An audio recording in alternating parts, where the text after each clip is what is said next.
দর্শক বন্ধু, আমরা অনেকেই হাত পা ঝিনঝিন করা, হাত পা অবশ হয়ে যাওয়া, হাত কাঁপা, স্নায়ুর ব্যথা কিংবা দুর্বলতা অথবা হাতে পায়ে সূচ ফোটানোর মতো অনুভূতি নিয়ে চিকিৎসকের শরণাপন্ন হই।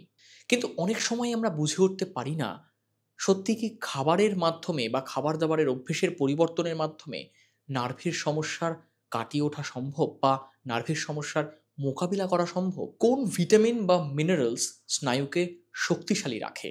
খাওয়ার ঘাটতি কি নিউরোপ্যাথির কারণ হতে পারে? আবার কোন খাবারগুলো নিয়মিত খেলে নার্ভ দ্রুত রিকভার করে? ইত্যাদি নানা বিষয় নিয়ে আজকের পর্বে আমরা আলোচনা করব। আজকের পর্বে আমাদের সঙ্গে রয়েছেন কলকাতা শহরের বিশিষ্ট চিকিৎসক নিউরোলজিস্ট ডক্টর দিব্যেন্দু কুমার রায়। আমি স্যারের কাছে যাব, আপনাদের অনেকগুলো প্রশ্ন আছে, সেগুলো নিয়ে আলোচনা হবে। ভিডিওটি শেষ পর্যন্ত থাকুন। আশা করি আজকের পর্বে আমরা যেগুলো আলোচনা করব তাতে আপনারা উপকৃত হবেন। ভিডিওটি ভালো লাগলে লাইক করুন, কোনো প্রশ্ন বা মতামত থাকলে নিচে কমেন্ট বক্সে লিখুন এবং শেয়ার করুন। আমাদের চ্যানেলে যারা নতুন এসেছেন তাদের জন্য বলি, আমাদের চ্যানেলটিকে অবশ্যই সাবস্ক্রাইব করুন, কারণ স্বাস্থ্য সংক্রান্ত নানা বিষয় নিয়ে আমরা প্রতিনিয়ত আপনাদের জন্য আলোচনা করছি। আসুন আজকের আলোচনা শুরু করি। স্যার, আপনাকে স্বাগত জানাচ্ছি হেলথ ইম্প্যাক্ট বাংলায়। নমস্কার, আমি doctor Dibyendu Kumar Ray, senior consultant and head, department of neurosurgery, Manipal hospitals, Broadway, Salt Lake, Kolkata. Sir, শুরুতে আমরা যেটা জানতে চাইবো যে নার্ভ বা স্নায়ুর সমস্যা আসলে কি? স্নায়ুর সমস্যা হচ্ছে নার্ভের নর্মাল ফাংশনিং যখন ব্যাহত হয় তখনই আমরা স্নায়ুর সমস্যা পাই। স্নায়ুর সমস্যা অনেক কারণে হতে পারে। নার্ভের যদি পুষ্টির অভাব ঘটে, তার জন্য যদি নার্ভ ঠিক করে কাজ না করে, নার্ভের ওপরে যদি চাপ পড়ে, তার জন্য যদি নার্ভ ঠিক করে কাজ না করে, নার্ভের যদি কোনো ইনফেকশন হয় বা নার্ভের যদি কোনো টিউমার হয়, তাতেও নার্ভ ঠিক করে কাজ না করবে, তখন আমরা তাহলে নিউরোপ্যাথি ব্যাপারটাকে বলবো। স্যার, এর সবচেয়ে সাধারণ লক্ষণগুলো কি কি? কোন উপসর্গগুলো দেখা দেয় শরীরে? নার্ভের যদি অ্যাফেকশন হয়, প্রথম দিকে নার্ভ হাত পা ঝিনঝিন করা, যেটা আপনি বলছিলেন, সেটা হতে পারে। তারপর আরও কিছু হলে অবশ ভাব, তারপরে হাত পা শিথিল হয়ে আসা, মানে হাত পায়ে জোর কমে যাওয়া বা কোনো নির্দিষ্ট মাংসপেশির জোর কমে আসা, এগুলো হতে পারে। এবং তারও পরবর্তী স্টেজে সেই মাংসপেশি ওয়েস্টিং আমরা বলি, মানে দুর্বল হয়ে পড়া এবং সেটা শুকিয়ে যাওয়া, সেই পর্যায়ে যেতে পারে। স্যার, আমরা একটুখানি জানতে চাইবো যে ভিটামিনের ঘাটতিজনিত কারণে কখন নার্ভের সমস্যা তৈরি হয়? ভিটামিন B1, B6, B12 আমরা বলি নিউরোট্রপিক ভিটামিনস, এগুলো মেইনলি নার্ভের জন্য প্রয়োজন।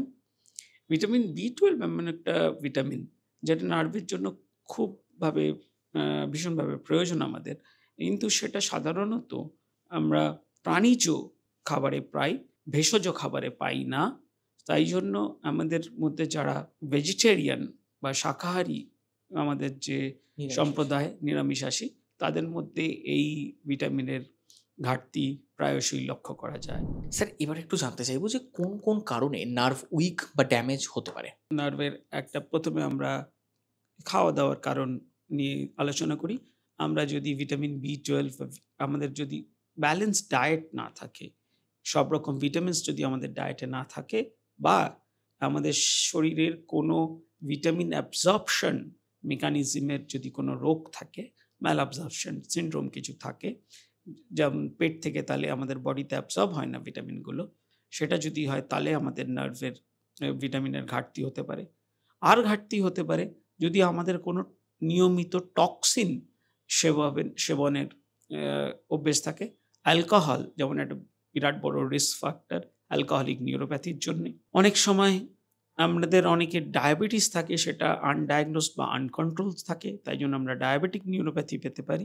এছাড়া যদি নার্ভের উপরে কোথাও চাপ থাকে, সেটা কোনো লিগামেন্টে হোক, সেটা কোনো স্পাইনের নিউরাল ফোরামেনে হোক, বা অন্য কোনো স্পাইনাল টিউমার হোক, তাতে আমরা নিউরোপ্যাথি পেতে পারি। আবার যদি কোনো নার্ভে, মানে স্পাইনের বাইরে এমনি নার্ভে টিউমার হয়, তার জন্য আমরা নার্ভের নিউরোপ্যাথি পেতে পারি। এগুলো মেইনলি কারণ যার জন্যই আমরা নিউরোপ্যাথি সাধারণত পেয়ে থাকি। স্যার, আপনি খাবারের ঘাটতির কথা বলছিলেন। খাবারের ঘাটতির কারণে ঠিক কতটা নার্ভের সমস্যা হতে পারে এবং কোন ভিটামিন বা মিনারেল সবচেয়ে ভালো কাজ করে? নার্ভের জন্য সবচেয়ে বেশি কাজ করে হচ্ছে vitamin B12, vitamin B6, vitamin B1।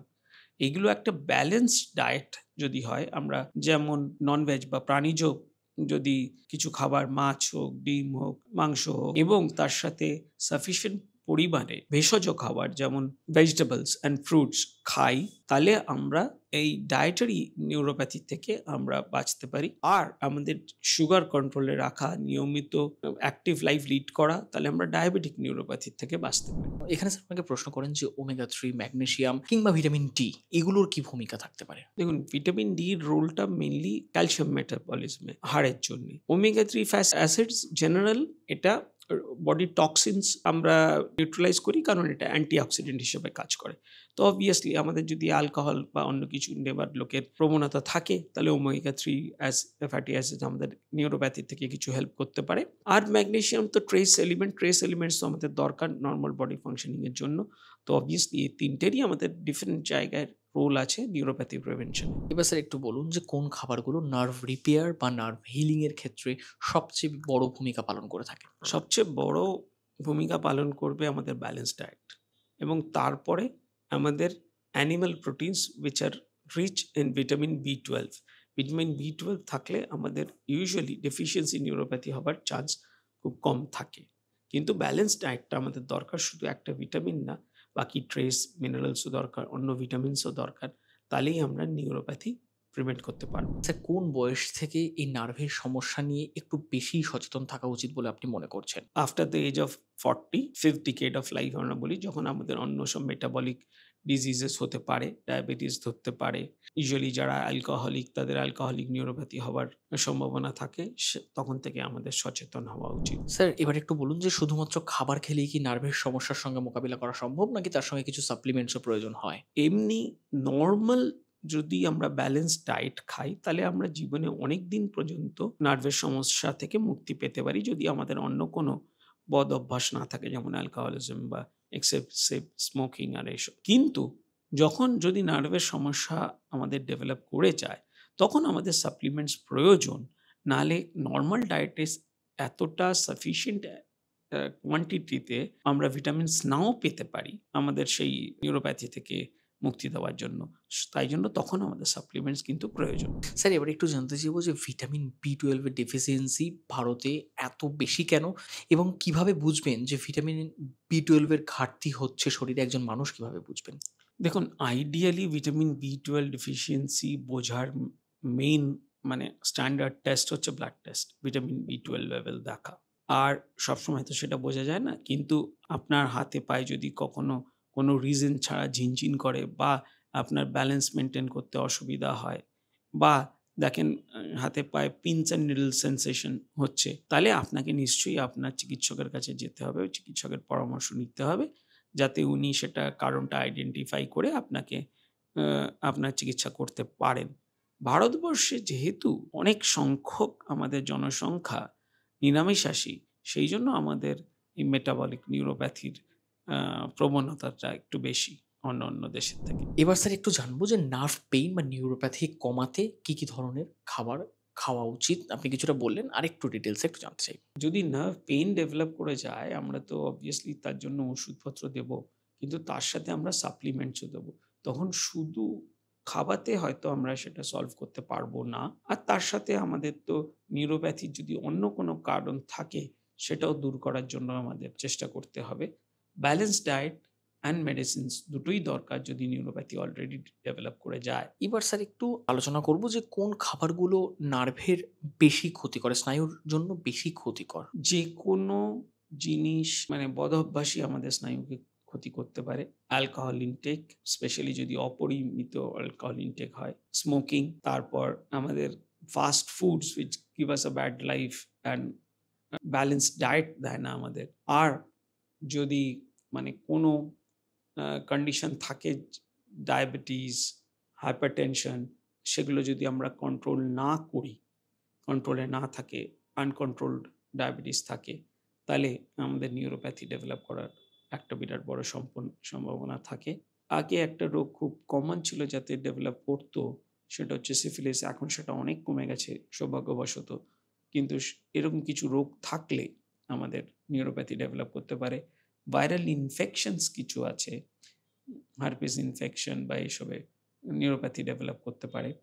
আর টিউমার্স ডেভেলপ করতে পারে, নার্ভের উপরে চাপ পড়লে কোথাও তাতে নিউরোপ্যাথি ডেভেলপ করতে পারে। স্যার এবার একটু বলুন যে ডায়াবেটিস রোগীরা নার্ভের সমস্যা নিয়ে কিভাবে একটু বাড়তি সতর্ক থাকতে পারে? তারা সবসময় ডায়াবেটিক নিউরোপ্যাথির সবচেয়ে একটা অন্যতম কমপ্লিকেশন হচ্ছে ডায়াবেটিক ফুট। তো পেশেন্টদের দেখতে হবে তাদের পা যেন সবসময় সচেতন থাকতে হবে, পা পরিষ্কার থাকে, পা ড্রাই থাকে। সবসময় তারা চেষ্টা করবেন জুতো পরে হাঁটাচলা করার, যাতে পায়ে কোনো রকম চোট না লাগে, এবং পায়ে চোট লাগলে সেই চোটটা যদি না সারে বা যদি কখনো মনে করেন যে পায়ে সার পাচ্ছেন না, তারা যেন সত্বর তাদের চিকিৎসকের পরামর্শ নেন। স্যার একজন সাধারণ মানুষের নার্ভের সমস্যা থেকে দূরে থাকতে কি ধরনের ফুড হ্যাবিটস বা লাইফস্টাইল হওয়া উচিত বলে আপনি মনে করেন? Regular lifestyle, balanced diet, avoid অ্যাডিকশনস। এবার স্যার একটু বলুন যে যদি কোনো জটিল নার্ভের সমস্যা হয়ে থাকে সেগুলো কি উপসর্গর মাধ্যমে আমরা বুঝতে পারবো?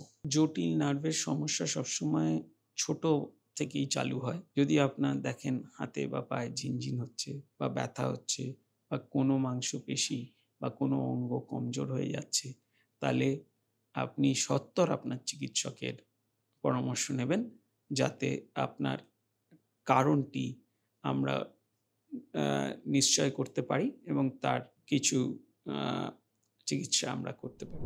স্যার এবার একটু জানতে চাইবো যে নার্ভের সমস্যা একটু আগেভাগে আটকাতে কোনো রকম ভিটামিনস, ট্যাবলেট বা ক্যাপসুল এগুলো কি নিজে থেকে খাওয়া শুরু করা যেতে পারে বা চিকিৎসকের পরামর্শ নিয়ে?